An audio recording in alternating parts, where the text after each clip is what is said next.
Friends, మనకి 'power star' 'Pawan Kalyan' గారు, అలాగే 'హరీష్ శంకర్' కాంబినేషన్‌లో వస్తున్న 'ఉస్తాద్ భగత్ సింగ్' మూవీ మనకి మార్చి 19న ఉగాది రోజు రిలీజ్ అవుతున్న సంగతి అందరికీ తెలిసిందే. అయితే ఈ మూవీ నైటు ప్రీమియర్ షోలు ఉండట్లేదనమాట ఏపీలో. ఓన్లీ బెనిఫిట్ షోలు మాత్రమే ఉంటుంది.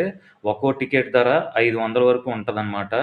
అలాగే తెలంగాణ గవర్నమెంట్‌లో నైట్ ప్రీమియర్ షోలు వేస్తారా? లేదా మార్నింగ్ బెనిఫిట్ షోలు వేస్తారా? అన్నది ఇంకా క్లారిటీ లేదనమాట.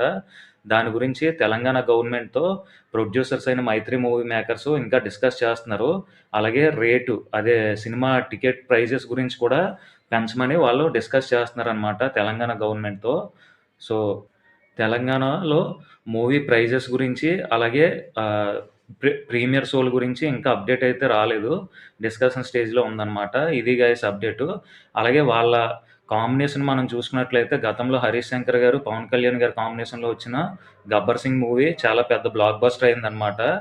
మన తెలుగు ఫిలిమ్స్‌లో చాలా మైల్ స్టోన్ మూవీగా నిలిచింది. సో, అలాగే ఇందులో కూడా ఆయన పోలీస్ రోల్ చేస్తున్నారనమాట. అందువల్ల ఈ మూవీ మీద కూడా భారీ ఎక్స్‌పెక్టేషన్స్ ఉన్నాయన్నమాట. ఇది గైస్ అప్డేటు. వీడియో చూసిన వాళ్ళందరూ ఒక లైక్ చేయండి. ఇంతవరకు మన ఛానెల్ సబ్స్క్రైబ్ చేయకపోతే ప్లీజ్ సబ్స్క్రైబ్ చేసుకోండి. Thank you.